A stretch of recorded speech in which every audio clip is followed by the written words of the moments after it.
ಓಂ ಶಾಂತಿ ಅಣ್ಣ. ಓಕೆ. ಓಂ ಶಾಂತಿ. ಅವ್ಯಕ್ತ ಮುರಳಿ ಮುಂದುವರೆದ ಭಾಗ. ಬಾಬಾ ಏನ್ ಹೇಳ್ತಾ ಇದ್ರು, ನನ್ನ ಮಕ್ಕಳು ಈಶ್ವರೀಯ ಜ್ಞಾನದ ಧಾರಣೆ ಸ್ವರೂಪದ ಆಧಾರದಲ್ಲಿ ಎಷ್ಟು ಪರ್ಸೆಂಟೇಜಲ್ಲಿ ನೀವು ಅದನ್ನ ಕಾರ್ಯದಲ್ಲಿ ತರ್ತಿರೋ ಅಷ್ಟು ನೀವು ಸಂತುಷ್ಟರು ಆಗಿರ್ತೀರಿ.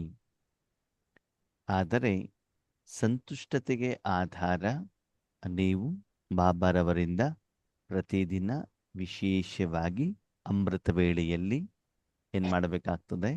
ಬಾಬನಿಂದ ವರದಾನವನ್ನ ತೆಗೆದುಕೊಳ್ಳಬೇಕಾಗ್ತದೆ.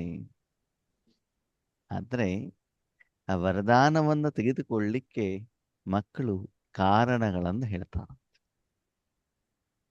ಏನ್ ಹೇಳ್ತಾರೆ? ಕಾರಣಗಳನ್ನು ಹೇಳ್ತಾರೆ. ಯಾವ ಕಾರಣ? ನಮಗ್ ಬಿಡುವಿಲ್ಲ. ಬಾಬಾ ಕಾಯಿಲೆ ಬಂದಿದೆಯಾ, ಟ್ಯಾಬ್ಲೆಟ್ಸ್ ತಗೊಳ್ಬೇಕಾ? ಆ ಟ್ಯಾಬ್ಲೆಟ್ಸ್ ತುಂಬಾ ನಿದ್ರೆ ಬರ್ತದೆ, ಅದಕ್ಕಾಗಿ ಬೆಳಿಗ್ಗೆ ಅಮೃತ ವೇಳೆಗೆ ಹೇಳಲಿಕ್ಕೆ ಆಗೋದಿಲ್ಲ ಅಲ್ಲ. ಎರಡನೇದು, ತುಂಬಾ ಚಳಿ ಇದೆ, ಅದಕ್ಕಾಗಿ ಅಮೃತ ವೇಳೆಗೆ ಹೇಳಲಿಕ್ಕೆ ಆಗೋದಿಲ್ಲ. ಮನೆಯಲ್ಲಿ ಮಕ್ಕಳೆಲ್ಲ ಮನೆ ಬರೋ ತನಕ ಲೇಟ್ ಆಗಿಬಿಡ್ತದೆ, ಎಲ್ಲರೂ ಮಲ್ಕೊಳ್ಳುವವರೆಗೆ ರಾತ್ರಿ 11 ಗಂಟೆಗೆ ಆಗಿಬಿಡ್ತದೆ, ಅದಕ್ಕೆ ಬೆಳಿಗ್ಗೆ ಬೇಗ ಏಳಲಿಕ್ಕೆ ಆಗುವುದಿಲ್ಲ. ಹೌದು. ಅದಕ್ಕಾಗಿ ಮಕ್ಕಳು ಬೇರೆ ಬೇರೆ ರೀತಿಯ ಕಾರಣಗಳನ್ನ ಹೇಳ್ತಾರಂತೆ. ಈ ಬಾಬಾ ಸುಂದರವಾದ ಮಾತನ್ನು ಹೇಳ್ತಾನೆ. ಮಕ್ಕಳೇ, ಲೌಕಿಕದಲ್ಲಿ ಕೆಲ್ಸಕ್ಕೆ ಹೋಗ್ಬೇಕು ಅಂತಂದ್ರೆ ಬೆಳಿಗ್ಗೆ ಎದ್ದು ಹೋಗ್ಲಿಕ್ಕೆ ಅವಾಗ ಯಾವುದೇ ಕಾರಣಗಳು ಬರೋದಿಲ್ವಲ್ಲ. ಮದ್ವೆ ಮನೆಗೆ ಹೋಗ್ಬೇಕು ಅಂದ್ರೆ ಆವಾಗ ಕಾರಣಗಳು ಬರೋದಿಲ್ಲ. ಆರೋಗ್ಯ ಸರಿ ಇಲ್ಲ ಅಂದ್ರೆ ಹಾಸ್ಪಿಟ್ಲಿಗೆ ಹೋಗ್ಲಿಕ್ಕೆ ಆವಾಗ ಕಾರಣಗಳು ಬರೋದಿಲ್ಲ. ಆದರೆ ಈಶ್ವರೀಯ ಸಂಪಾದನೆಗೆ ಮಾತ್ರ ಏನಾಗ್ತಿದೆ? ನೀವು ಕಾರಣಗಳನ್ನು ಹೇಳ್ತೀರಾ. ಯಾಕೆ? ಯಾಕಂದ್ರೆ ಬಾಬಾ ಇನ್ನು ಸ್ಟ್ರಿಕ್ಟ್ ಆಗಿಲ್ವಲ್ಲ, ಬಾಬಾ ಇನ್ನು ತೊಂದರೆ ಕೊಡೋದಿಲ್ವಲ್ಲ ಅಲ್ವಾ? ಅದಕ್ಕಾಗಿ ನಾವು ಕಾರಣಗಳನ್ನ ಹೇಳ್ತೀವಿ. ಅದೇ ಬಾಬಾ ಸ್ಟ್ರಾಂಗ್ ಆಗಿದ್ದಿದ್ರೆ, ಮಾತನ್ನು ಕೇಳದಿದ್ದಾಗ ಒಂದು ಕೋಲ್ ತಗೊಂಡು ಚೆನ್ನಾಗಿ ಬಾರಿಸಿದ್ದಿದ್ರೆ, ಕಷ್ಟಗಳನ್ನ ಕೊಟ್ಟಿದ್ದಿದ್ರೆ ಅವಾಗ ಏನಾಗ್ತಿತ್ತು? ಅವಾಗ ಕಾರಣಗಳನ್ನ ಹೇಳ್ತಾ ಇರ್ಲಿಲ್ಲ ಅಲ್ವಾ? ಬಾಬಾ ಹೇಳ್ತಾರೆ, ನನಗೂ ಕೂಡ ಒಂದು ಸಹನೆ ಅಂತ ಇದೆ. ಹಾಗಾದ್ರೆ ಬಾಬನಿಗೇನು ಸಿಟ್ಟು ಬರ್ತದೆ ಅಂತಲ್ಲ, ಮಕ್ಕಳ ಒಳ್ಳೆಯದಕ್ಕೋಸ್ಕರ. ಆ ಸಮಯ ಕಳೆದ ಮೇಲೆ ನನ್ನ ಪಾತ್ರ ಧರ್ಮರಾಜನ ಪಾತ್ರ ಆಗ್ತದೆ. ಅವಾಗ ಮೀಠೆ ಎಲ್ಲ ನಡೆಯೋದಿಲ್ಲ, ಅವಾಗ ಸ್ಟ್ರಾಂಗ್. ಓಕೆನಾ? ಅದಕ್ಕಾಗಿ ದಯವಿಟ್ಟು ನನ್ನಿಂದ ಆ ಕರ್ಮವನ್ನ ನಿಮ್ಮ ಪ್ರತಿ ಮಾಡಿಸ್ಬೇಡಿ. ಅದಕ್ಕಾಗಿ ಕಾರಣವನ್ನ ಸಮಾಪ್ತ ಮಾಡಿ ಸಮಾಧಾನ ಸ್ವರೂಪರಾಗಿ. ಇದು ಅಮೃತ ವೇಳೆ ಬಗ್ಗೆ ನಾವು ಕಾರಣವನ್ನು ಹೇಳ್ತಿದ್ವಿ.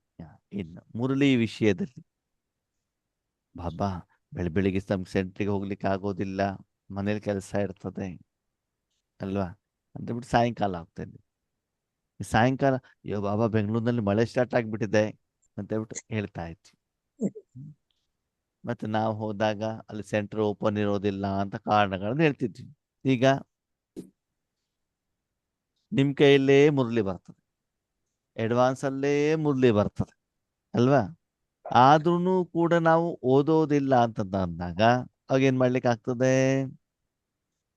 ಓಕೆ, ನಮ್ಗೆ ಹಿಂದಿ ಓದ್ಲಿಕ್ಕೆ ಬರೋದಿಲ್ಲ, ಕನ್ನಡ ಮುರಳಿಯನ್ನು ಬಾಬಾ ಕಳಿಸ್ಕೊ. ನಮ್ಗೆ ಓದ್ಲಿಕ್ಕೆ ಬರೋದಿಲ್ಲ, ಕೇಳಲಿಕ್ಕೆ MP3 ಕೊಟ್ಟಿದ್ದಾರೆ. ಬಾಬಾ ನಾವು ಹಿಂದಿ ಕಲಿಬೇಕು, ಒಂದು ವಾಕ್ಯ ಹಿಂದಿ ಒಂದು ವಾಕ್ಯ ಕನ್ನಡ, ಆ ಅವಕಾಶವನ್ನು ಕೂಡ ಕೊಟ್ಟಿದ್ದಾರೆ. ನಿಮ್ಗೆ ಏನೇನು ಬೇಕು ಎಲ್ಲ ಅವಕಾಶವನ್ನ ಕೊಟ್ಟ ಮೇಲೂ ಕೂಡ, ಸಮಸ್ಯೆಗೆ ಪರಿಹಾರವನ್ನ ಕೊಟ್ಟಾಗ್ಲೂ ಕೂಡ ನೀವು ಅದನ್ನ ಮಾಡ್ತಾ ಇಲ್ಲ ಅಂತಂದ್ರೆ ಅವಾಗ ಏನ್ ಮಾಡೋದು? ಇದು ಮುರಳಿಯ ಬಗ್ಗೆ.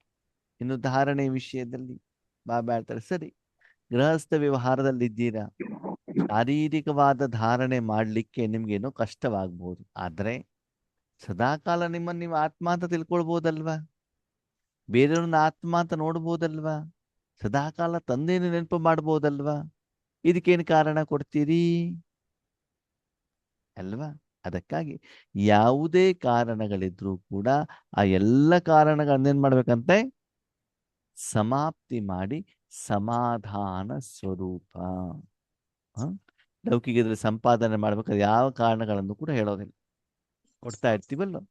ನಿಮ್ಮ ವೈಯಕ್ತಿಕ ಜೀವನದಲ್ಲಿ ಬರುವಂತ ಎಲ್ಲ ಸಮಸ್ಯೆಗಳಿಗೂ ಕೂಡ ಸಮಾಧಾನ ಮಾಡೋದ್ರ ಜೊತೆಗೆ ವಿಶ್ವದಲ್ಲಿ ನಿಮ್ಮ ಸಹೋದರ ಆತ್ಮಗಳೇನಿದ್ದಾರೆ ಅವರ ಸಮಸ್ಯೆಗಳನ್ನ ಪರಿಹಾರ ಮಾಡ್ಲಿಕ್ಕೂ ಕೂಡ ನೀವೇನಾಗ್ಬೇಕು, ಸಮಾಧಾನ ಸ್ವರೂಪರಾಗಬೇಕು. ಇನ್ನು ಕೆಲವೊಂದ್ಸಲ ಆತ್ಮೀಯರೇ ನಾವೇನ್ ಮಾಡ್ತೀವಿ, ನಮ್ಮ ಜೀವನದಲ್ಲಿ ಬರುವಂತ ಸಮಸ್ಯೆಗಳನ್ನು ಪರಿಹಾರ ಮಾಡೋ ಜೊತೆಗೆ ನಾವೇ ಒಂದು ದೊಡ್ಡ ಸಮಸ್ಯೆ ಆಗಿರ್ತೀವಿ ಹೌದು. ಅಲ್ವಾ? ನಿಜಾನೇ. ನಮ್ಮಿಂದನೇ ಏನಾಗತ್ತೆ, ಸಮಸ್ಯೆಗಳು ಆರಂಭ ಆಗತ್ತೆ.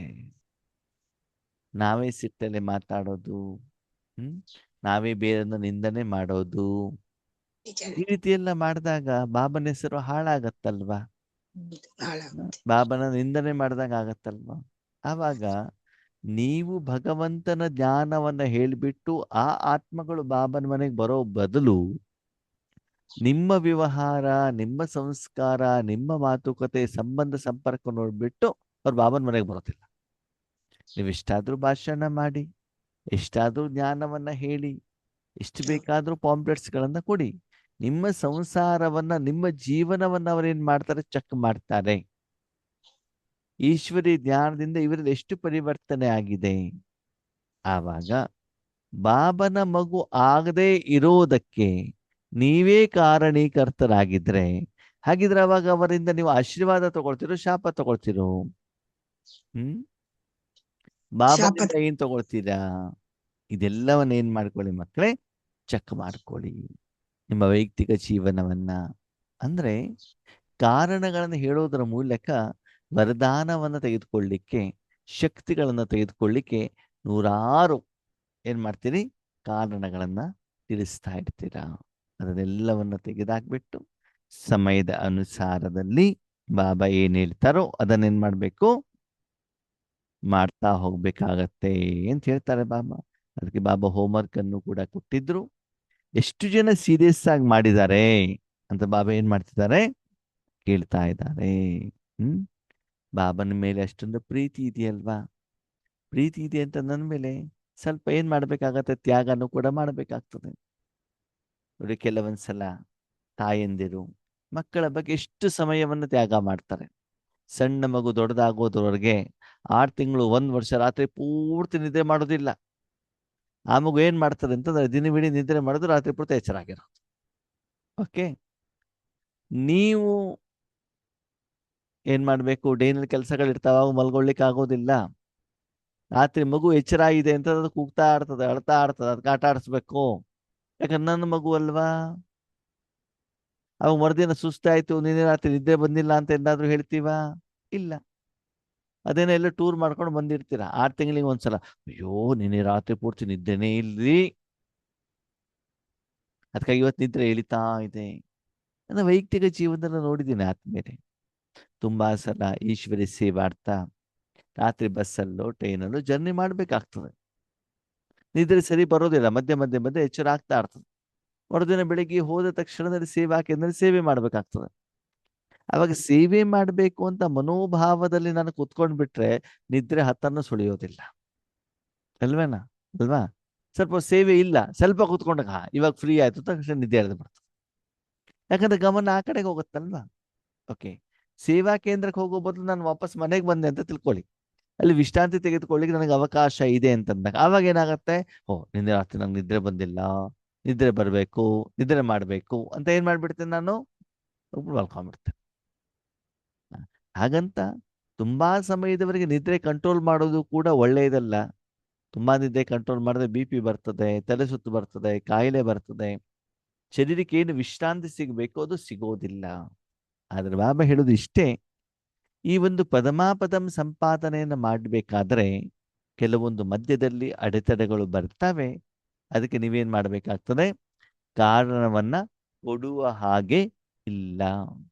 ಸಮಯ, ಸಂಕಲ್ಪ, ಶ್ವಾಸ, ತನು, ಮನ, ಧನವನ್ನ ಭಗವಂತನಿಗೆ ಏನ್ ಮಾಡಬೇಕಾಗ್ತದೆ, ಸಮರ್ಪಣೆ ಮಾಡಬೇಕಾಗ್ತದೆ. ಎಷ್ಟು ಪರ್ಸೆಂಟೇಜಲ್ಲಿ ನೀವು ಸಮರ್ಪಣೆ ಆಗ್ತಿರೋ ಅಷ್ಟು ಪರ್ಸೆಂಟೇಜಲ್ಲಿ ನಿಮ್ಗೆ ಏನಾಗ್ತದೆ, ಈಶ್ವರಿಯ ಸುಖದ ಅನುಭವ ಹೇಳುವಂಥದ್ದು ಆಗ್ತಾ ಇರ್ತದೆ ಅಲ್ವಾ? ಓಕೆ, ನಾ ಹೇಳ್ತಾರೆ ಇಷ್ಟೆಲ್ಲ ಸೀರಿಯಸ್ ಆಗಿ ಯಾಕೆ ಮಾಡಬೇಕು? ಯಾಕೆ ಮಾಡ್ಬೇಕು ಎಷ್ಟು ಸೀರಿಯಸ್ ಆಗಿ? ಸಾಧನೆಯನ್ನ, ಪುರುಷಾರ್ಥವನ್ನ, ಸೇವೆಯನ್ನ ಇಷ್ಟು ಸೀರಿಯಸ್ ಆಗಿ ಯಾಕೆ ಮಾಡಬೇಕು? ನಾ ಹೇಳ್ತಾರೆ, ನೀವು ಬೆಳಿಗ್ಗೆ ಹೇಳ್ತೀರಿ, ನಿಮ್ಮನೇಲಿ ಅಡುಗೆ ಮಾಡೋರು ನೀವೇನೆ, ಸರಿನಾ? ಪ್ರತಿದಿನ 7-8 ಗಂಟೆಗೆ ಅವರು ತಿಂಡಿ ಕೊಡ್ತೀರಾ, ಓಕೆ ಸರಿ. ಆ ದಿವಸ 9 ಗಂಟೆಗೆ ಎದ್ದಿದ್ದೀರಾ. 9 ಗಂಟೆ 7ವರೆಗೆ ಯಾರು ತಿಂಡಿ ತಿಂದ್ಕೊಂಡು ಸ್ಕೂಲಿಗೆ ಹೋಗ್ಬೇಕು, ಆಫೀಸಿಗೆ ಹೋಗ್ಬೇಕು, ಅವರೆಲ್ಲ ಏನು ಮಾಡ್ತಾರೆ? ಸುಮ್ಮನೆ ಇರ್ತಾರಾ? ಸುಮ್ಮನೆ ಇರ್ತಾರಾ ಇಲ್ವೋ? ಏನು ಮಾಡ್ತಾರೆ? ಏನು ಮಾಡ್ತಾರೆ? ಎಲ್ಲರೂ ಮ್ಯೂಟ್ ಮಾಡ್ಕೊಂಡು ಕೂತ್ಕೊಂಡ್ಬಿಟ್ಟಿದ್ದಾರೆ, ಯಾರ್ದು ಆನ್ಸರ್ ಇಲ್ಲ. ಬೈತಾರೆ ಇನ್ನು ಮಾಡಿಲ್ಲ ಅಂತ.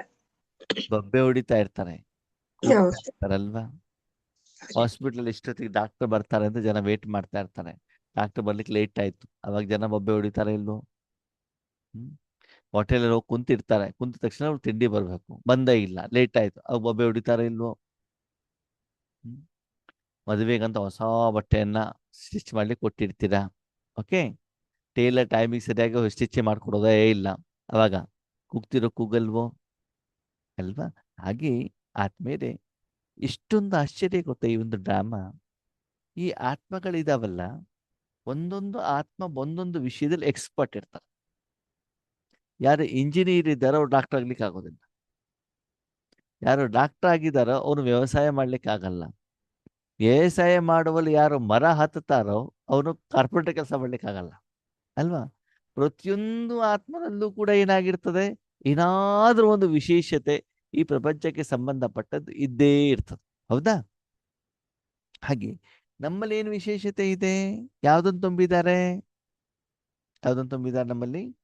ಆತ್ಮಕ್ಕೆ ಸಂಬಂಧಪಟ್ಟದ್ದನ್ನು ಏನ್ ಕೊಡ್ಬೇಕು ಹೇಳುವಂತ ವಿಶೇಷತೆಯನ್ನ ಭಗವಂತ ನಮ್ಮಲ್ಲಿ ತುಂಬಿದ್ದಾರೆ ಅಲ್ವಾ? ಈಗ ನಿಮ್ಮ ಅಂಗಡಿ ಓಪನ್ನೇ ಆಗಿಲ್ಲ ಅಂತ ತಿಳ್ಕೊಳ್ಳಿ, ಆತ್ಮಕ್ಕೆ ಬೇಕಾಗಿರೋದನ್ನ ನೀವು ಕೊಟ್ಟೇ ಇಲ್ಲ ಅಂತ ತಿಳ್ಕೊಳ್ಳಿ. ಆವಾಗ ಆತ್ಮದ ವಿಷಯದಲ್ಲಿ ಪ್ರಪಂಚದಲ್ಲಿರುವಂತ ಎಲ್ಲ ಜನ ಏನಾಗ್ತಾರೆ? ಆತ್ಮದ ಸುಖದಿಂದ ವಂಚಿತರಾಗ್ತಾರಲ್ವಾ? ಅವಾಗ ಅವ್ರು ಕೂಗ್ತಾರೋ ಕೂಗಲ್ವೋ? ಒಂದು ದಿವಸ ಒಂದು ಊರಿನಲ್ಲಿ ನಂದಿನಿ ಹಾಲು ಬಂದೇ ಇಲ್ಲ ಅಂತ ತಿಳ್ಕೊಳ್ಳಿ, ಹೆಂಗಿರ್ತದೆ ಸ್ಥಿತಿ? ನೀರೇ ಇಲ್ಲ ಅಂತ ತಿಳ್ಕೊಳ್ಳಿ, ನೀರು ಸಪ್ಲೈ ಮಾಡಿಲ್ಲ ಗೌರ್ಮೆಂಟ್ನವ್ರು, ಹೆಂಗಿರ್ತದೆ? ಸರಿ, ಬೆಂಗಳೂರು ಅಂತ ಊರುಗಳಲ್ಲಿ ಒಂದು ದಿನ ಕರೆಂಟೇ ಇಲ್ಲ ಅಂತ ತಿಳ್ಕೊಳ್ಳಿ, ಏನಾಗ್ತದೆ? ಹೌದಾ? ಹಾಗೇನೆ ಆತ್ಮೀಯರೇ, ಜೀವನದಲ್ಲಿ ಆಧ್ಯಾತ್ಮಿಕ ಸುಖ ಹೇಳೋದು ಇಂಪಾರ್ಟೆಂಟ್ ಅಲ್ವಾ? ಕೊಡುವಂಥವ್ರು ನೀವಲ್ವಾ? ಭಗವಂತನ ಪರಮಧಾಮದಿಂದ ತರೋರು ನೀವಲ್ವಾ? ನೀವದನ್ನು ಸೀರಿಯಸ್ ಆಗಿ ಮಾಡಿಲ್ಲ ಅಂತಂದ್ರೆ ಪ್ರಪಂಚದ ಎಲ್ಲ ಜನರು, ಎಲ್ಲ ಮನುಷ್ಯಾತ್ಮರು, ಜಡ ಮತ್ತು ಚೈತನ್ಯ ವಸ್ತುಗಳು ಅಳ್ತಾವೋ ಇಲ್ವೋ? ಕೂಗ್ತಾವೋ ಇಲ್ವೋ? ಬೊಬ್ಬೆ ಹೊಡಿತಾವೋ ಇಲ್ವೋ? ಅವಾಗ ಆ ಕರ್ಮದ ಫಲ ನಿಮ್ಮ ಮೇಲೆ ಬೀಳುತ್ತೋ ಬೀಳಲ್ವೋ? ಅವ್ರು ಯಾರ ಪ್ರತಿ ಮಾಡ್ತಾ ಇದ್ದಾರೆ? ಸ್ಥೂಲವಾಗಿ ಯಾರೋ ಅಂತ ಅವ್ರಿಗೆ ಗೊತ್ತಾಗ್ತಾ ಇಲ್ಲ, ಯಾಕಂದ್ರೆ ಈ ಪೂರ್ತಿ ಆಧ್ಯಾತ್ಮಿಕತೆ ನಿರಾಕಾರ ರೂಪದಲ್ಲಿ.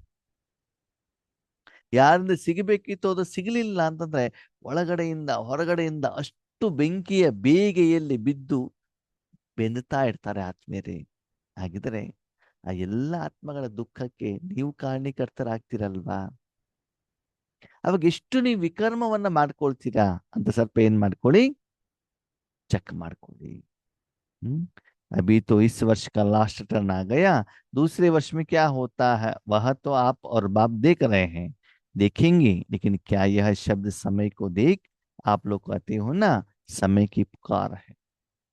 ಸಮಯದ ಅವಶ್ಯಕತೆ ಇದೆ. ಇವಾಗ ಯಾರ ಅವಶ್ಯಕತೆ ಇದೆ? ಆಧ್ಯಾತ್ಮಿಕ ಸುಖದ ಅವಶ್ಯಕತೆ ಇದೆ. ಎಲ್ಲಕ್ಕಿಂತ ಮುಖ್ಯವಾಗಿ ಜನರಿಗೆ ಬೇಕಾಗಿರೋದು ಯಾವುದು? ಶಾಂತಿ ಅಲ್ವಾ? ಶಾರೀರಿಕ ಆರೋಗ್ಯ ಕೆಲವರಿಗಿದೆ, ಕೆಲವರಿಗಿಲ್ಲ. ಹಣ ಕೆಲವ್ರ ಹತ್ರ ಇದೆ, ಕೆಲವ್ರ ಹತ್ರ ಇಲ್ಲ ಅಲ್ವಾ? ಆದ್ರೆ ಶಾಂತಿ ಯಾರ ಹತ್ರ ಇದೆ? ಸಾಧು ಸನ್ಯಾಸಿಗಳ ಹತ್ರ ಶಾಂತಿ ಇದೆಯಾ? ಹಣವಂತರ ಹತ್ರ ಶಾಂತಿ ಇದೆಯಾ? ಇಲ್ಲ. ಯಾರ ಹತ್ರನೂ ಶಾಂತಿ ಇಲ್ಲ. ನಿಜವಾದ ಶಾಂತಿಗೋಸ್ಕರ ಏನ್ ಮಾಡ್ತಿದ್ದಾರೆ ಪ್ರಪಂಚದ ಜನ? ಹುಡುಕ್ತಾ ಇದ್ದಾರೆ. ಅಂದ್ಮೇಲೆ ಈಗ ಆ ಸಮಯ ಬಂದಿದೆ. ಹೇಗೆ ಅಂತಂದ್ರೆ ಏನ್ ಹೇಳ್ತಾರೆ, ಕಬ್ಬಣ ಇದೆಯಲ್ಲ, ಚೆನ್ನಾಗಿ ಕೆಂಪಾದಾಗ್ಲೇನೆ ಅದಕ್ಕೆ ಏಟು ಕೊಟ್ಟರೆ ಅದು ಹೆಂಗೆ ಬೇಕಾದ್ರೆ ಹಂಗೆ ಚೇಂಜ್ ಆಗ್ತದೆ ಅಲ್ವಾ? ಸರಿ, ದೋಸೆ ಯಾವಾಗ ಮಾಡಬೇಕು? ದೋಸೆ ಯಾವಾಗ ಮಾಡಬೇಕು? ದೋಸೆ ಮಾಡೋರು ಹೇಳಿ ನೋಡೋಣ, ದೋಸೆ ಯಾವಾಗ ಮಾಡಬೇಕು? ಬೆಳಗ್ಗೆ ತಿಂಡಿಗೆ. ಯಾವಾಗ ನಿಮ್ಮ ದೋಸೆ ಬಂಡಿ ಚೆನ್ನಾಗಿ ಕಾದಿರ್ತದಲ್ಲ, ನೀರ್ ಹಾಕಿದ್ರೆ ಚೊರ ಹೇಳತ್ತಲ್ಲ, ಆವಾಗ ದೋಸೆ ಬಿಟ್ರೆ ದೋಸೆ ಏನಾಗ್ತದೆ, ಚೆನ್ನಾಗ್ ಆಗ್ತದೆ ಅಲ್ವಾ? ದೋಸೆ ಬಂಡಿ ಸರಿಯಾಗಿ ಬಿಸಿನೇ ಆಗ್ಲಿಲ್ಲ, ದೋಸೆ ಹಾಕಿದ್ರೆ ಅಂಟ್ಕೊಂಡ್ಬಿಡ್ತು. ಆ ಮೇಲಕ್ಕೆ ಬರೋದಿಲ್ಲ ಅಲ್ವಾ? ಹಾಗೆ ಇವತ್ತು ಸಮಯದ ಅನುಸಾರದಲ್ಲಿ ಶಾಂತಿಯ ಅವಶ್ಯಕತೆ ಪ್ರತಿಯೊಂದು ಆತ್ಮನಿಗೂ ಇದೆ. ಅದಕ್ಕೋಸ್ಕರ ಬೇರೆ ಬೇರೆ ಸಾಧನೆ ಪುರುಷಾರ್ಥವನ್ನ ಮಾಡ್ತಾ ಇದ್ದಾರೆ. ಈಗ ನೀವು ಅವರಿಗೆಲ್ಲರಿಗೂ ಕೊಡಬೇಕಾಗ್ತದೆ. ಭಕ್ತೋಂ ಕಿ ಪುಕಾರ್, ಭಕ್ತರು ಯಾವ ರೀತಿ ಕೂಗ್ತಾರೆ, ಭಗವಂತ ಎಲ್ಲಿದ್ದೀಯಪ್ಪ, ಯಾವಾಗ ಸಿಗ್ತೀಯಪ್ಪ, ನಮ್ಮ ಕಷ್ಟವನ್ನ ಯಾವಾಗ ದೂರ ಮಾಡ್ತೀಯ ಅಂತ ಕೂಗ್ತಾ ಇದ್ದಾರ ಇಲ್ವೋ? ಅವ್ರು ಬೇಡ್ತಾ ಇದಾರ, ಇವಾಗ ಕೂಗ್ತಾ ಇದಾರ? ಕೂಗ್ತಾ ಇದ್ದಾರೆ. ಬೇಡೋದಕ್ಕೂ ಕೂಗೋದಕ್ಕೂ ಏನು ವ್ಯತ್ಯಾಸ? ಕೇಳುವುದಕ್ಕೂ ಬೇಡುವುದಕ್ಕೂ ಕೂಗುವುದಕ್ಕೂ ಬೊಬ್ಬೆ ಹೊಡೆಯೋದಕ್ಕೂ ಏನು ವ್ಯತ್ಯಾಸ?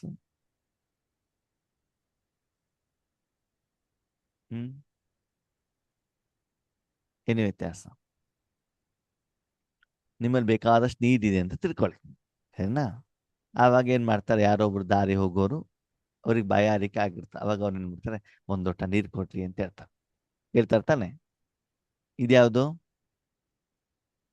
ಕೇಳುವಂಥದ್ದು. ಅವರಿಗೆ ಬಾಯಾರಿಕೆ ಆಗಿದೆ, ಒಂದು ಗಂಟೆ 2 ಗಂಟೆ ನೀರು ಕುಡ್ದಿಲ್ಲ, ಹೊರಗಡೆಗೆ ಬಿಸಿಲಿದೆ, ಬೆವರಿದೆ, ನೀರಿನ ಅವಶ್ಯಕತೆ ಇದೆ, ಅದಕ್ಕಾಗಿ ಅವ್ರು ನೀರನ್ನು ಏನ್ ಮಾಡ್ತಾರೆ, ಕೇಳ್ತಾರೆ. ಸರಿ, ಬೆಳಗಿಂದ ಮುನ್ಸಿಪಾಲ್ಟಿ ನೀರೇ ಬಂದಿಲ್ಲ, ನಿನ್ನೆ ನೀವು ಸ್ಟಾಕ್ ಇಟ್ಕೊಂಡಿಲ್ಲ, ನೀರು ಬರೋದಿಲ್ಲ ಅಂತ ಗೊತ್ತಿಲ್ಲ, ಅನೌನ್ಸ್ಮೆಂಟ್ ಮಾಡಿಲ್ಲ, ಆವಾಗ ಏನಾಗ್ತದೆ? ನೀರನ್ನು ಕೇಳ್ತಾರೋ ಬೇಡ್ತಾರೋ ಕೂಗ್ತಾರೋ? ಏನ್ ಮಾಡ್ತಾರೆ? ಫೋನ್ ಮಾಡ್ಬಿಟ್ಟು ಬೇಡ್ತಾರೆ, ನೀರು ಕೊಡ್ರಿ ನೀರು ಕೊಡ್ರಿ ನೀರು ಕೊಡ್ರಿ ಅಂತ ಏನ್ ಮಾಡ್ತಾರೆ? ಕೂಗ್ತಾ ಇರ್ತಾರೆ. ಬೇಡ್ತಾರೆ. ಕೂಗೋದು ಯಾವಾಗ? ಬೊಬ್ಬೆ ಹೊಡೆಯುವುದು ಯಾವಾಗ? ಸಿಗದೇ ಇದ್ದಾಗ. ಆ ಅವ್ರು ಬಿಡ್ದಾ ಇದ್ದಾಗ. ಮತ್ತೆ ಕಾರಣ ಹೇಳಿ ನೋಡೋಣ. ನೀರಿನ ವಿಷಯದಲ್ಲಿ ನೀರು ಬೇಕು ಅಂತ ಜನ ಬೊಬ್ಬೆ ಹೊಡೆಯುವುದು ಯಾವಾಗ? ನೀರೇ ಇಲ್ದಿದ್ದಾಗ ಬಬ್ಬೆ ಹೊಡಿತಾರೆ. ಆ ಬಿಸಿಲಲ್ಲಿ ಬೆಂದಾಗ. ಆಮೇಲೆ ಮತ್ತೇನ್ ಕಾರಣ ಇರ್ಬೋದು? ಮನೆಗೆ ಜೋರಾಗಿ ಬೆಂಕಿ ಬಿದ್ದಿದೆ ಅಂತ ತಿಳ್ಕೊಳ್ಳಿ. ಎಲ್ಲಿ ಬೆಂಕಿ ಬಿದ್ದಿದೆ? ಮನೆಗೆ. ಆವಾಗ ಜನ ಕೇಳ್ತಾರೋ ಬೇಡ್ತಾರೋ? ಬೊಬ್ಬೆ ಹೊಡಿತಾರೆ. ಬೊಬ್ಬೆ ಹೊಡಿತಾರೆ. ಹೊಡಿತಾರೆ. ಯಾಕಂತಂದ್ರೆ ಮನೆಯಲ್ಲಿ ಜನ ಇದ್ದಾರೆ, ಇವರು ಹೊರಗಡೆಗಿದ್ದಾರೆ. ಹೌದು, ಮನೆಯಲ್ಲಿ ಜನ ಇದ್ದಾರೆ. ಜನ ಇದ್ದಾರೆ, ಮನೆಯಲ್ಲಿ ವಸ್ತುಗಳಿದೆ, ಸಂಪಾದನೆ ಮಾಡಿದೆ. ಇವಾಗ ಏನಾಗಿದೆ, ಬೆಂಕಿ ಬಿದ್ದುಬಿಡ್ತದೆ. ಅವಾಗ ಜನ ಏನ್ ಮಾಡ್ತಾರೆ, ಬೊಬ್ಬೆ ಹೊಡಿತಾರೆ. ನಿನ್ನೆ ನ್ಯೂಸ್ ಕೇಳ್ತಾ ಇದ್ದೆ, ನಿನ್ನೆಲ್ಲಿ ಏನಿತ್ತು ಅಂತಂದ್ರೆ ಬಂಗಾರ ಮತ್ತು ಬೆಳ್ಳಿಯ ಬೆಲೆ ಟಕ್ ಅಂತ ಇಳಿದು ಬಿಡ್ತಂತೆ, ತುಂಬಾ ಇಳಿದು ಬಿಟ್ಟಿದೆ ಅಂತ. ಓಕೆ, 1 ಗ್ರಾಮ್ ಬಂಗಾರದ ಬೆಲೆ 10,000 ರೂಪಾಯಿ ಇಳಿದಿದೆ ಒಂದೇ ದಿನಕ್ಕೆ. ಹೆಚ್ಚಿನ ಹಣ ಕೊಟ್ಬಿಟ್ಟು ಯಾರು ಬಂಗಾರ ಖರೀದಿ ಮಾಡಿರ್ತಾರಲ್ಲ, ಅವ್ರು ಇವಾಗ ಏನ್ ಮಾಡ್ತಾರೆ, ಏನಾಗ್ಬಿಡ್ತಿದ್ದು ಅಂತ ಬಿಟ್ಟಲ್ವ. ಹಾಗೆ ಆತ್ಮೇನೆ ಪ್ರಪಂಚದಲ್ಲಿ ಜನರಲ್ಲಿ ಆರೋಗ್ಯ ಹಾಳಾಗಿದೆ, ಮಕ್ಕಳ ಮಾತು ಕೇಳ್ತಾ ಇಲ್ಲ, ಹಣ ಇದ್ರು ಕೂಡ ಸುಖ ಇಲ್ಲ ಅಂದ್ಮೇಲೆ ಜನ ಬೊಬ್ಬೆ ಹೊಡಿತಾರ ಇಲ್ವೋ? ಹೊಡಿತಾರೆ. ಹಾಗಿದೆ ಅವರ ಆ ಒಂದು ಕೂಗಿಗೆ ಸಮಾಧಾನ ಕೊಡೋರು ಯಾರು? ನಾವೇ. ಹಾಗಿದ್ರೆ ಬೊಬ್ಬೆ ಹೊಡಿಬೇಕಾದ್ರೆ ಅವರಿಗೆ ಅರ್ಧ ಗ್ಲಾಸ್ ನೀರು ಕೊಟ್ರೆ ಸಾಕಾ? ಸಾಲಲ್ಲ. ಒಂದು ಬಿಂದಿಗೆ ನೀರು ಕೊಡೋಣ? ಬೊಬ್ಬೆ ಯಾವಾಗ ಹೊಡಿತಾರೆ ಅಂತಂದ್ರೆ ಮನೆಗೆ ಬೆಂಕಿ ಬಿದ್ದಾಗ. ಅವಾಗ ಎಷ್ಟು ಇರ್ಬೇಕು? ಜಾಸ್ತಿನೇ ಬೇಕು. ಒಂದು ಟ್ಯಾಂಕರ್ ನೀರು. ಟ್ಯಾಂಕರ್ ಇಂದನೂ ಆಗೋದಿಲ್ಲ, ಟ್ಯಾಂಕರ್ ಇಂದ ಬಂದು ಟ್ಯಾಂಕ್ ಖಾಲಿ ಆಗೋರು ಹೀಗೆ ಮತ್ತೊಬ್ಬ ತುಂಬ್ಕೊಂಡ್ ಬರ್ಬೇಕಲ್ಲ, ಅಲ್ಲಿವರೆಗೆ ಏನಾಗ್ಬಿಡ್ತದೆ, ಸುಟ್ಟು ಹೋಗುತ್ತೆ. ಹಿಡಿತಾನೆ ಇರ್ತದೆ. ಆವಾಗ ಅದು ಕರೆಕ್ಟಾಗಿ ಇದಾಗಬೇಕು ಅಂದ್ರೆ ಮಳೆನೇ ಬರಬೇಕು. ಏನ್ ಬರಬೇಕು? ಮಳೆನೇ ಮಳೆ. ಬರ್ಬೇಕು. ಅಂದ್ರೆ ಇಲ್ಲಿ ಬಾಬಾ ಹೇಳೋದು ಬರೀ ಒಂದು ಆತ್ಮಗಳಿಗೋಸ್ಕರ ಒಂದು ವಿಷಯಕ್ಕೋಸ್ಕರ ನೀವು ಭಗವಂತನ ಶಕ್ತಿ ತಗೊಂಡು ಬಂದ್ಬಿಟ್ಟು ಕೊಡೋದಲ್ಲ, ಪೂರ್ತಿ ವಿಶ್ವಕ್ಕೆ ಮಳೆ ಏನ್ ಮಾಡ್ತದೆ, ಎಲ್ಲ ಸ್ಥಳಗಳಿಗೂ ಕೂಡ ಏನ್ ಮಾಡ್ತದೆ, ನೀರನ್ನ ಕೊಟ್ಬಿಟ್ಟು ಆ ಎಲ್ಲ ಸ್ಥಳವನ್ನ ತಂಪು ಮಾಡುತ್ತಲ್ವಾ. ಹಾಗೆ ನೀವು ವಿಶ್ವ ಕಲ್ಯಾಣಕಾರಿಗಳು. ವಿಶ್ವದಲ್ಲಿರುವಂತ ಎಲ್ಲ ಆತ್ಮಗಳ ಕೂಗು ಕೂಗ್ತಾ ಇಲ್ವಾ, ಕೇಳ್ತಾ ಇಲ್ವಾ? ನಿಮ್ಮ ಮಕ್ಕಳ ಕೂಗು, ಸೊಸೆ ಕೂಗು, ಅತ್ತೆ ಮಾವನ ಕೂಗು, ಅಪ್ಪ ಅಮ್ಮನ ಕೂಗು, ನಿಮ್ಮ ಧರ್ಮದವರ ಕೂಗು, ನಿಮ್ಮ ಶರೀರದ ಕೂಗು, ಕಾಯಿಲೆ ಕೂಗು, ಮನಸ್ಸಿನ ಕೂಗು ಇಷ್ಟು ಮಾತ್ರ ಕೇಳ್ತಾ ಇದೆಯೋ, ಅಥವಾ ಪ್ರಪಂಚದ ಸರ್ವ ಆತ್ಮಗಳು ಯಾರು ಪರಮಾತ್ಮನ ಶಕ್ತಿ ಇಲ್ದೇನೆ ಕೂಗ್ತಾ ಇದ್ದಾರೋ, ಬೇರೆ ಕಾರಣದಿಂದ ಕೂಗ್ತಾ ಇರೋದು ನಿಮ್ಗೆ ಸಂಬಂಧ ಇಲ್ಲ ಬಿಡಿ, ಕಾಯಿಲೆಯಿಂದ ಕೂಗ್ತಾ ಇರೋದು ನಿಮ್ಗೆ ಬೇಡ, ಆದ್ರೆ ಆಧ್ಯಾತ್ಮಿಕ ಸುಖದ ಅಭಾವದಿಂದ, ನಿಜವಾದಂತ ಪರಮಾತ್ಮನ ಸುಖದಿಂದ ಅಭಾವದಿಂದ, ನಿಮ್ಮ ಕಾರಣದಿಂದ ಅವರ ಸಮಸ್ಯೆಗಳಿಗೆ ಏನ್ ಸಿಗ್ತದೆ? ಪರಿಹಾರ ಸಿಗುವಂತ ಸಂದರ್ಭದಲ್ಲಿ ಅಷ್ಟೆಲ್ಲಾ ಜನ ಬೊಬ್ಬ ಹೊಡಿತಾ ಇರಬೇಕಾದ್ರೆ ಆತ್ಮೀಯರೇ ನಿಮ್ಗೆ ನಿದ್ರೆ ಬರುತ್ತಾ? ಬರಲ್ಲ. ಒಂದು ಸಣ್ಣ ಮಗು ಹತ್ರ ಏನೇ ಅಯ್ಯೋ ಪಾಪಾ ಕರಳು ಹಿಂಡದಂಗ ಆಗಿದ್ದೀರಿ ಅಂತ ಹೇಳ್ತೀರಿ. ನಿಮ್ಮ ಮನೆ ನಾಯಿ ರಾತ್ರಿ ಪೂರ್ತಿ ಕೂಗ್ತಾ ಇದ್ರೆ ನಿಮ್ಗೆ ಏನಾಗ್ತದೆ? ಕರಳು ಏನಾಗ್ತದೆ? ಚುರು ಅನ್ಸುತ್ತೆ. ಪಕ್ಕದ ಮನೆ ನಾಯಿಗೆ ಏನಾದ್ರು ಆಗ್ಲಿ, ನಿಮ್ಮನೆ ನಾಯಿಗೆ ಮಾತು ಹೆಚ್ಚು ಕಡಿಮೆ ಆಗ್ಬಿಟ್ಟು ತೊಂದರೆ ಆಗ್ಬಿಡ್ತದೆ ನಿಮ್ಗೆ. ಹಾಗಿದ್ರೆ ಅವರ ಮೇಲೆ ನನ್ನದು ಹೇಳುವಂತ ಭಾವ ಇರುವಂತ ನೀವು ಬೇರೆ ಜೊತೆಗೆ ಆ ಭಾವ ಯಾಕಿಲ್ಲ? ನೆಕ್ಸ್ಟ್ ಬಾಬಾ ಹೇಳ್ತಾರೆ, ಸಮಯದ ಕೂಗು, ದುಃಖಿ ಆತ್ಮಗಳ ಕೂಗು. ಎಲ್ಲರೂ ಪ್ರಪಂಚದ ಜನಗಳು ಆತ್ಮಿಕ ರೂಪದಲ್ಲಿ ದುಃಖದಿಂದ ಇದ್ದಾರ, ಖುಷಿಯಿಂದ ಇದ್ದಾರ? ದುಃಖದಿಂದ. ಇಂದ್ರಿಯ ಸುಖ ಇರಬಹುದು, ಬಿಲ್ಡಿಂಗ್ ಇರಬಹುದು, ಹಣ ಇರಬಹುದು, ಹೆಸರು ಕೀರ್ತಿ ಇರಬಹುದು, ಹೊಗಳಿಕೆ ಇರಬಹುದು, ಡಿಗ್ರಿಗಳಿರ್ಬೋದು, ಹೆಸರಿರ್ಬೋದು, ಆದರೆ ಆತ್ಮಗಳು ಖುಷಿಯಾಗಿದ್ದಾರ, ದುಃಖದಲ್ಲಿದ್ದಾರ? ಆಂತರಿಕವಾಗಿ ದುಃಖದಲ್ಲಿ. ಹಾಗಿದ್ರೆ ಅವರೆಲ್ಲರ ದುಃಖವನ್ನು ದೂರ ಮಾಡುವಂತವ್ರು ಯಾರು? ಆತ್ಮಗಳು ಅಲ್ವಾ? ಮುಂದಿನ ವಿಷಯ ಸ್ಪೆಷಲ್ ಆಗಿ ಹೇಳ್ತಾರೆ ಬಾಬಾ, ಆಪ್ಕೆ ಸ್ನೇಹಿ ಸಹಯೋಗಿ ಆತ್ಮಾओं का पुकार. ನಿಮ್ಮ ಫ್ರೆಂಡ್ ಯಾರು?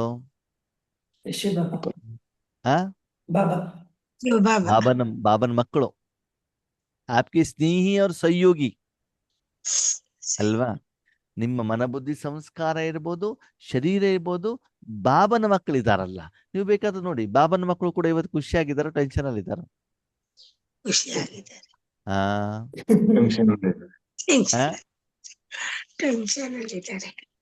ಹೊರಗಡೆಗೆ ಎಷ್ಟು ಬೇಕಾದ್ರೂ ಕೋರ್ಸ್ಕೊಡ್ಲಿ, ವೈಯಕ್ತಿಕವಾಗಿ ಮಾತಾಡ್ಬಿಟ್ಟು ನೋಡಿ, ಅವರು ಕೂಡ ಏನಾಗಿದ್ದಾರೆ? ಕಾರಣ ರಾವಣ ರಾಜ್ಯದಲ್ಲಿ ವರದಾನವನ್ನ ಫಲೀಭೂತರನ್ನಾಗಿ ಮಾಡ್ತಾ ಇಲ್ಲ, ಕಾರ್ಯದಲ್ಲಿ ತರ್ತಾ ಇಲ್ಲ, ಸಾಧನೆ ಮಾಡ್ತಾ ಇಲ್ಲ, ಯಥಾರ್ಥ ಪ್ರಮಾಣದಲ್ಲಿ ಸಂಪಾದನೆ ಆಗ್ತಾ ಇಲ್ಲ, ಆ ಸಂಪಾದನೆ ದಿನಕ್ಕೆ ಹೆಚ್ಚಿಗೆ ಆಗ್ತಾ ಇಲ್ಲ. ಅಂದ್ರೆ ಪ್ರಪಂಚದ ಅಜ್ಞಾನಿ ಆತ್ಮಗಳಿಗಷ್ಟೇ ಅಲ್ಲ, ನಮ್ಮ ಸಹೋದರ ಸಹೋದರಿ ಆತ್ಮರಿಗೂ ಕೂಡ ನಾವೇನ್ ಮಾಡಬೇಕಾಗ್ತದೆ? ಸಮಯದ ಅನುಸಾರದಲ್ಲಿ ಈಶ್ವರೀಯ ಶಕ್ತಿಯನ್ನ ಕೊಡುವಂತ ಕಾರ್ಯವನ್ನ ನಾವಿವಾಗ ಮಾಡಬೇಕಾಗತ್ತೆ. ಯಾಕಂದ್ರೆ ಅವರು ಕೂಡ ಏನಾಗಿದ್ದಾರೆ? ದುಃಖಿತರು ಆಗಿದ್ದಾರೆ. ಇಷ್ಟೆಲ್ಲಾ ಜವಾಬ್ದಾರಿ ಇರುವಂತ ನಿಮಗೆ ರಾತ್ರಿ ಪೂರ್ತಿ ಏನಾಗ್ತದೆ? ಒಳ್ಳೆ ನಿದ್ರೆ ಬರ್ತದೆ ಅಲ್ವಾ? ಈ ಜವಾಬ್ದಾರಿ ಬಗ್ಗೆ ನಾವು ಸೀರಿಯಸ್ ಆಗಿ ಯೋಚನೆನೇ ಮಾಡೋದಿಲ್ಲ. ಎಷ್ಟು ಜನ ಕೇಳಿದಾಗ, ಅಯ್ಯೋ ಅಣ್ಣವ್ರೆ 1 ತಿಂಗಳು ನಮ್ಮ ಹತ್ರ ಮಾತಾಡ್ಬೇಡಿ. ಯಾಕಕ್ಕೋರೆ? ಅಯ್ಯೋ ನನ್ನ ಮಗನ ಎಕ್ಸಾಮ್ ಇದೆಯಪ್ಪ, ಮಗಳ ಎಕ್ಸಾಮ್ ಇದೆಯಪ್ಪ. ಮಗಳ ಎಕ್ಸಾಮ್ ಆದ ಟೆನ್ಷನ್ ಯಾರಿಗೆ? ಇವ್ರ ಜವಾಬ್ದಾರಿ ಚಿಂತೆ ಇಲ್ಲ ಇವರಿಗೆ. ಚಿಂತೆ ಯಾರ್ದು? ಮಗ. ಯಾಕೆ ಹೇಳಿ? ಮೋಹ ಜಾಸ್ತಿ ಆಯ್ತು. ವಯಸ್ಸು ಆದ್ಮೇಲೆ ನಮ್ಗೆ ಸಾಕೋದ್ ಮಗಾನೇ ಅಲ್ವಾ ಅಣ್ಣವ್ರೆ? ನೀವೇನ್ ಬಂದ್ ಸಾಕ್ತೀರಾ? ನೀವೇನ್ ಹಣ ಕೊಡ್ತೀರಾ? ಯಾರು ಸಾಕೋದು? ನಿಮ್ಮ ಕರ್ಮದ ಫಲ ನಿಮ್ಮನ್ನ ಸಾಕತ್ತೆ ಹೊರತು ಯಾವ ಮನುಷ್ಯಾತ್ಮನು ಯಾವ ಸಂಬಂಧನು ಯಾರು ಯಾರನ್ನೂ ಸಾಕಲಿಕ್ಕೆ ಆಗಲ್ಲ. ರಕ್ಷಣೆ ಕೊಡ್ಲಿಕ್ಕೆ ಸಾಧ್ಯವಿಲ್ಲ. ನಾನು ಮಾಡಿರುವಂತ ಕರ್ಮದ ಫಲವನ್ನ ಒಳ್ಳೇದು ಕೆಟ್ಟದನ್ನು ನಾನೇನ್ ಮಾಡ್ಬೇಕಾಗ್ತದೆ, ನಾನೇ ಅನುಭವಿಸ್ಬೇಕು. ಅದಕ್ಕಾಗಿ ಬೇರೆಯೊಂದು ನಿಂದನೆ ಮಾಡೋದು, ನೆಗ್ಲೆಕ್ಟ್ ಮಾಡೋದು, ನೀನೇನು ಅಲ್ಲ ಇಲ್ಲ ನಾನು ಅಂತ ಅಹಂಕಾರ ನಮಗೆ ಬೇಡ. ಬೇಡ.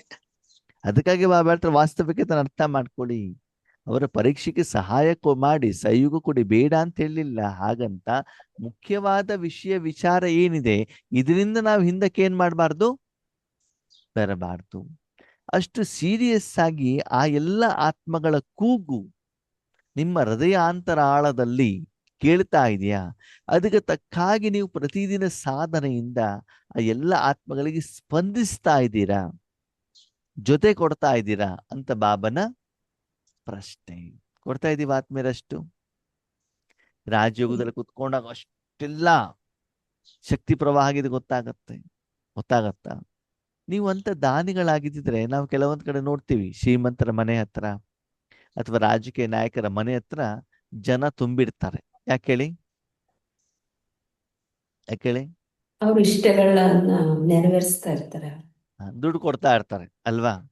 ಯಾರೊಬ್ರು ಕ್ರಿಕೆಟ್ ಕಪ್ಪು ಮಾಡ್ತಾ ಇದ್ದೀವಿ ದುಡ್ಡು ಕೊಡಿ ಅಂತ ಬರ್ತಾರೆ, ಕೆಲವರು ದೇವಸ್ಥಾನಕ್ಕೆ ಅಂತ ಬರ್ತಾರೆ, ಕೆಲವರು ಆರೋಗ್ಯ ಅಂತ ಬರ್ತಾರೆ.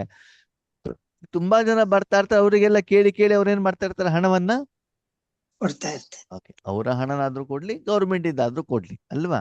ಇದ್ರ ತಾನೇ ಕೊಡ್ಲಿಕ್ಕೆ ಆಗತ್ತೆ.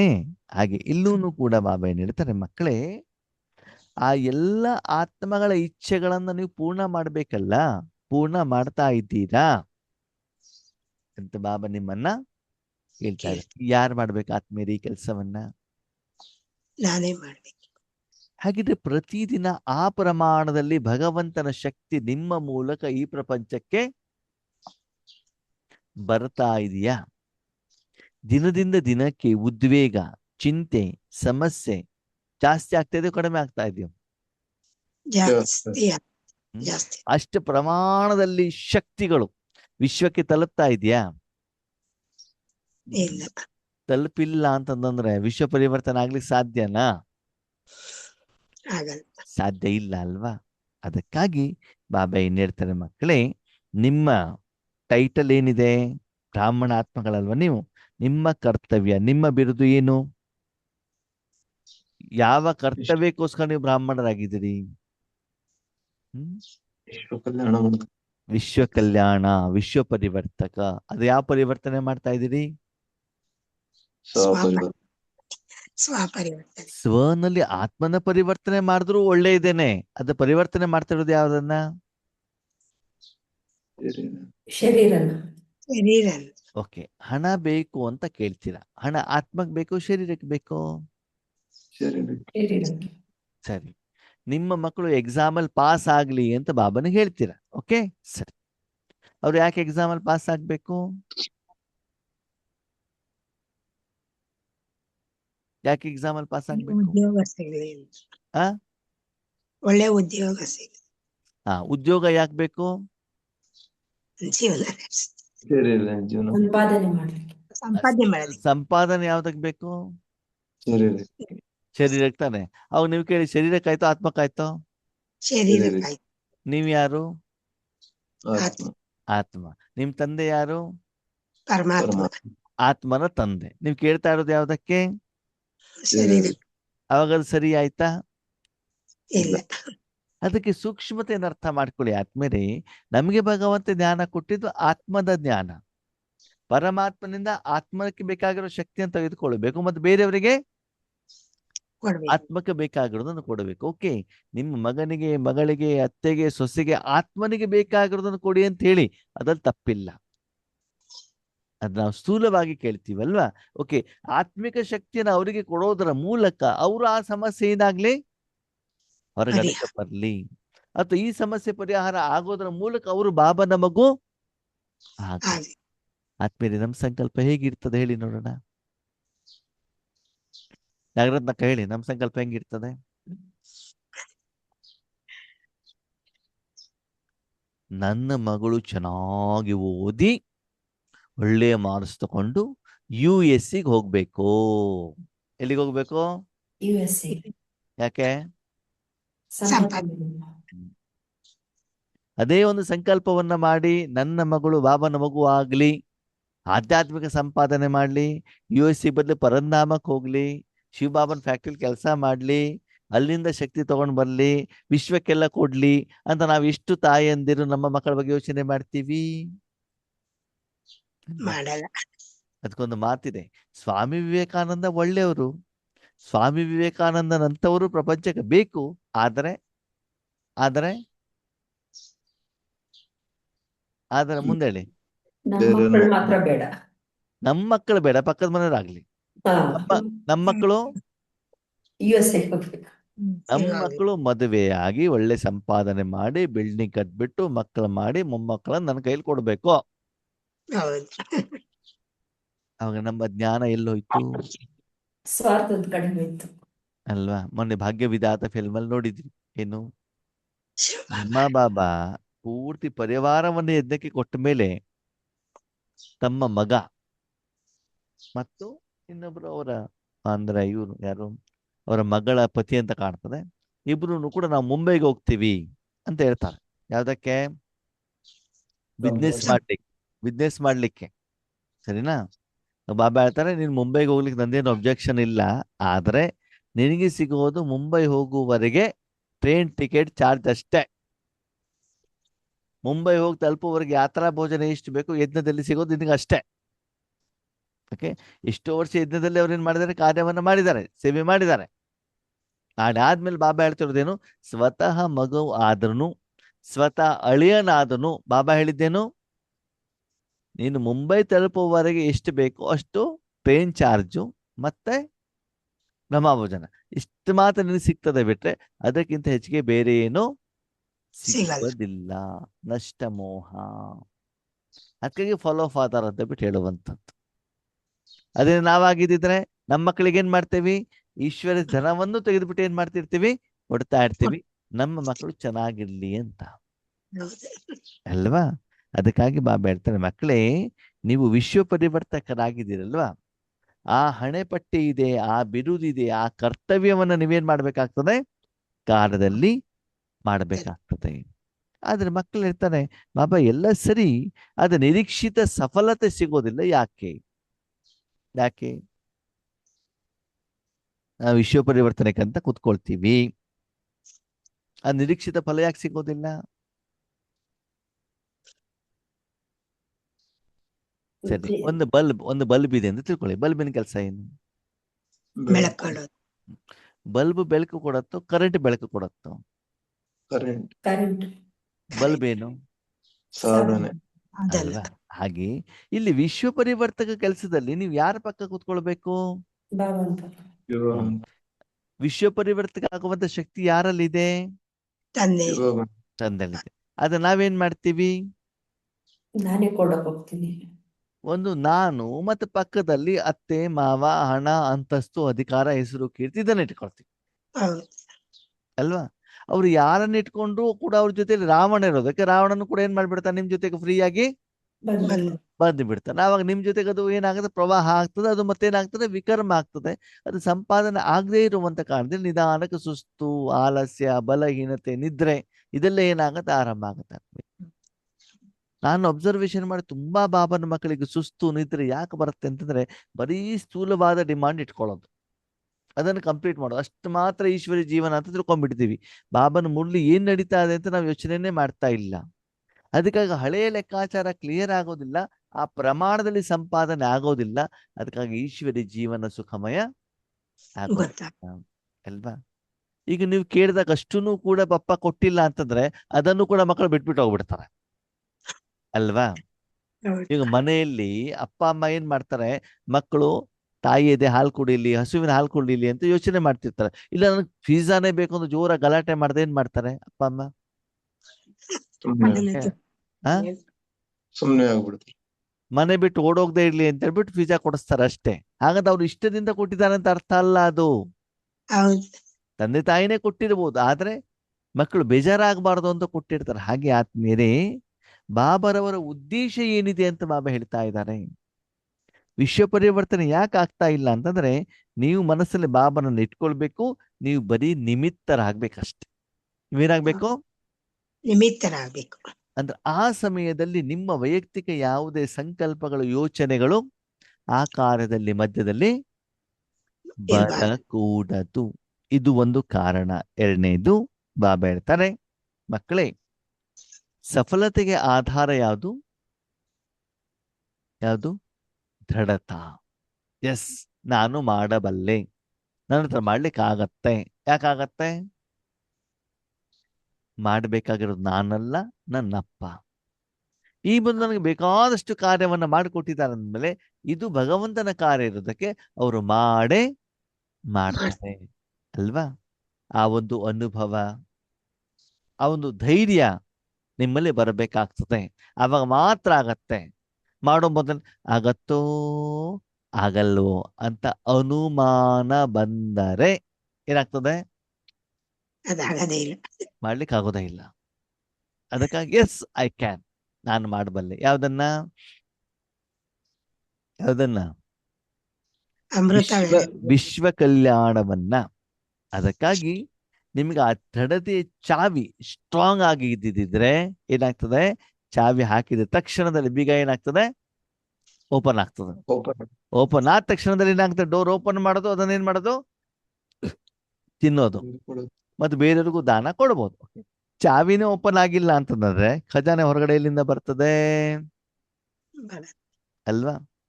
ಎಷ್ಟು ಸಲ ಆಗತ್ತೆ ಆದ್ಮೇಲೆ ನನ್ನ ಜೀವನದಲ್ಲೂ ಕೂಡ. ಅವಾಗ ಹೇಳಿದಲ್ಲ, ಬಸ್ಸಲ್ಲಿ ಹೋಗಿರ್ತೀವಿ, ಕುತ್ಕೊಂಡಿರ್ತೀವಿ, ನಿದ್ದೆ ಎಳಿತಾ ಇರ್ತದೆ, ಸುಸ್ತಾಗ್ತಾ ಇರ್ತದೆ. ಓಕೆ, ಎದುರುಗಡೆ ಸೇವಾಕಿಂದ ವಾಯುಮಂಡಲ ನಿರ್ಮಾಣ ಮಾಡಬೇಕಾಗ್ತದೆ.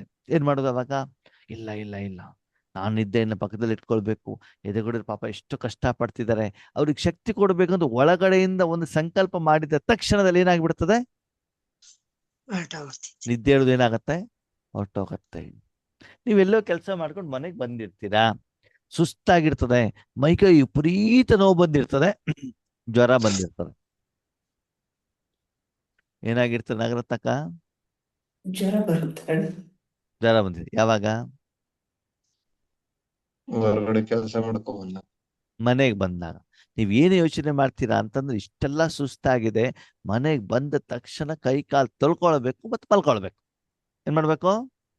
ಮಲ್ಕೊಂಡ್ಬಿಡ್ಬೇಕು. ಕೈ ಕಾಲು ತೊಳ್ಕೊಳ್ಬೇಕು ಮತ್ತೆ ಮಲ್ಕೊಳ್ಬೇಕು ಅಂತ ನಿರ್ಣಯ ಮಾಡ್ಕೊ. ಅಷ್ಟು ಮೈ ಕೈ ನೋಯ್ತಾ ಇದೆ, ಸುಸ್ತಾಗ್ತಾ ಇದೆ, ತಲೆ ಚಕ್ಕರ ಬರ್ತಾ ಇದೆ ಅಂತ ಬಿಟ್ಟು ಏನ್ ಮಾಡ್ತಾ ಮನೆಗೆ ಬರ್ತೀರಾ. ಸರಿ, ಮನೆಗೆ ಬರೋದ್ರೊಳಗಡೆ ಗೊತ್ತಾಗ್ತದೆ ಏನು ಅಂತಂದ್ರೆ, ನಿಮ್ಮ ಮನೆ ನಾಯಿ ಊಟ ಮಾಡಿಲ್ಲ, ಮಗಳು ಊಟ ಮಾಡಿಲ್ಲ, ಮನೇಲಿ ಯಾರು ಊಟ ಮಾಡಿಲ್ಲ. ಯಾಕೆ? ಅಮ್ಮ ಇಲ್ವಲ್ಲ. ಅಮ್ಮ ಬರ್ಲಿ ಅಂತ ಅವ್ರು ಕಾಯ್ತಾ ಇದ್ದಾರೆ. ಅಮ್ಮನಿಗೆ ದೊಡ್ಡ ಜವಾಬ್ದಾರಿ ಇಟ್ಟಿದ್ದಾರೆ. ಸರಿ, ಇನ್ನೊಂದು ಸ್ವಲ್ಪ ಹೊತ್ತಿನಲ್ಲಿ ಮಗಳು ಕೆಲಸ ಮುಗಿಸ್ಕೊಂಡು ಬರ್ತಾಳೆ. ಬೆಳಿಗ್ಗೆ ಬೇಗ ಹೋಗಿದ್ದಾರೆ, ಪತಿನೂ ಕೆಲಸ ಮುಗಿಸ್ಕೊಂಡು ಬರ್ತಾರೆ. ಆ ನಾಯಿ ಅಂತೂ ನೀವು ಬಂದ ಮೇಲೆ ಬಾಲ್ ಅಲ್ಲಾಡಿಸ್ಕೊಂಡು ಏನ್ ಮಾಡ್ತಿದೆ? ಯಾವಾಗ ಅನ್ನ ಹಾಕ್ತಾರೆ ಅಂತ ಕೇಳ್ತಾ ಇದೆ. ಸರಿ, ಆವಾಗ ಹೋಗ್ಬಿಟ್ಟು ನೀವು ನಿದ್ರೆ ಮಾಡ್ತೀರಲ್ವಾ? ಮಾಡಲ್ಲ. ಯಾಕೆ? ಹಸತ್ಕೊಂಡಿದ್ಯಲ್ಲ ಅವಕ್ಕ. ಸರಿ, ಹಸು ಹತ್ಕೊಂಡು ನಿಮ್ಗೆ ಜ್ವರ ಬಂದಿಲ್ವಾ? ಬಂದಿದ್ರು ಮಾಡಕ್ ಸುಸ್ತಾಗಿಲ್ವಾ? ತಲೆ ಸುತ್ತಾ ಇಲ್ವಾ? ಏನಾಗಿದ್ರು ಮಾಡಕ್ ಹೋಗ್ಯವು. ಯಾಕೆ? ಹೊರಗಡೆಯಿಂದ ಬಂದಿರ್ತಾರೆ, ನಾಯಿ ಹಸ್ಕೊಂಡಿರ್ತದೆ, ಮಗಳು ನಾಯಿ ಹಚ್ಕೊಂಡಿರ್ಲಿ, ನಿಮ್ಗೆ ಅಡಿಗೆ ಮಾಡ್ಲಿಕ್ಕೆ ಆಗ್ತಾ ಇಲ್ವಲ್ಲ, ಸುಸ್ತಾಗಿದೆಯಲ್ಲ. ಅದು ನಮ್ಮ ಜವಾಬ್ದಾರಿ ಅನ್ನೋದು ಇರುತ್ತೆ ಅಲ್ಲಿ. ಅಂದ ಮೇಲೆ ಮನಸ್ಸು ಆ ಜವಾಬ್ದಾರಿ ಕಡೆ ಹೋಯ್ತಲ್ವಾ? ಹೌದಲ್ಲ. ಅವಾಗ ಮನಸ್ಸು ಶರೀರದಿಂದ, ಕಾಯಿಲೆಯಿಂದ, ಸುಸ್ತಿಂದ, ತಲೆ ಸುತ್ತಿಂದ ಡಿಟ್ಯಾಚ್ ಆಗ್ಬಿಡ್ತು. ಹೌದು, ಓಡೋಗ್ತದೆ. ಅಡಿಗೆ ಮಾಡಿ ಅವರಿಗೆಲ್ಲ ಊಟ ಕೊಡೋವರೆಗೂ ಕೂಡ ಅದು ಇರೋದಿಲ್ಲ. ಅದಾದ್ಮೇಲೆ ಏನಾಗ್ತದೆ? ನಿದ್ದೆ ಓಡ್ ಬಂದ್ಬಿಡ್ತದೆ. ಹೌದು, ನಿದ್ದೆ ಅಲ್ಲೇ ಇರ್ತದೆ. ಅದ್ರ ಕಡೆ ನಾವೇನ್ ಮಾಡಿರೋದಿಲ್ಲ, ಗಮನ ಕೊಡೋದಿಲ್ಲ. ಅಷ್ಟೇ ಸೀರಿಯಸ್ನೆಸ್ ಈಶ್ವರ್ಯ ಕಾರ್ಯದಲ್ಲಿ ಯಾಕಿಲ್ಲ ಅಂತ ಬಾಬನ ಪ್ರಶ್ನೆ. ಅಷ್ಟು ದೃಢತೆ ಮಾಡಬೇಕು ಅಂತ ಮನೋಭಾವ, ಅಮೃತ ವೇಳೆಗೆ ಹೇಳ್ಬೇಕು, ನಾವೆಲ್ಲರಿಗೂ ಕೊಡಬೇಕು, ಸಾಧನೆಯನ್ನ ಮಾಡಬೇಕು, ಅವ್ರ ಸಮಸ್ಯೆನ ಪರಿಹಾರ ಮಾಡಬೇಕು. ಇನ್ಮೇಲೆ ಯಾರು ಕೂಡ ಯಾವುದೇ ಕಾರಣವನ್ನ ಹೇಳಬಾರದು. ಎಲ್ಲರ ಸಮಸ್ಯೆಗಳಿಗೆ ಏನ್ ಮಾಡ್ಬೇಕು? ನಿವಾರಣೆ ಮಾಡ್ತಾ ಹೋಗ್ಬೇಕು. ಹೇಳುವಂತ ಸೀರಿಯಸ್ನೆಸ್ ಏನಾಗ್ತದೆ ನಿಮ್ಮ ಜೀವನದಲ್ಲಿ ಬರಬೇಕಾಗ್ತದೆ. ಇದಕ್ಕಾಗಿ ಇನ್ನು ಮೇಲೆ ಕಾರಣವನ್ನ ನಿವಾರಣೆಯಲ್ಲಿ ಏನ್ ಮಾಡಬೇಕು, ಪರಿವರ್ತನೆ ಮಾಡ್ಬೇಕಾಗತ್ತೆ. ಇನ್ನು ಮೇಲೆ ಬಾಬಾ ನಿಮ್ಮಿಂದ ಯಾವುದೇ ಕಾರಣವನ್ನ ಕೇಳಲಿಕ್ಕೆ ತಯಾರಾಗಿ ಇಲ್ಲ. ನೀವೇನ್ ಸಣ್ಣ ಮಕ್ಕಳಲ್ಲ ಕಾರಣವನ್ನ ಹೇಳಲಿಕ್ಕೆ ಅಲ್ವಾ. ಅದಕ್ಕಾಗಿ ನೀವು ಸದಾಕಾಲ ನಿಮ್ಮ ಸಮಸ್ಯೆಯ ಜೊತೆಗೆ ವಿಶ್ವದಲ್ಲಿರುವಂತ ಸರ್ವ ಆತ್ಮರ ಸಮಸ್ಯೆಗಳನ್ನ ದೂರ ಮಾಡಲಿಕ್ಕೆ ನಿವಾರಣಾ ಸ್ವರೂಪರಾಗಬೇಕೇ ಹೊರತು ಸಮಸ್ಯಾ ಸ್ವರೂಪರು ಆಗ್ಬಾರ್ದು. ಆಗಬಾರದು. ಅದರ ಕಡೆಗೆ ಹೆಚ್ಚಿನ ಗಮನವನ್ನ ಕೊಡಿ. ಓಕೆ. ಓಂ ಶಾಂತಿ.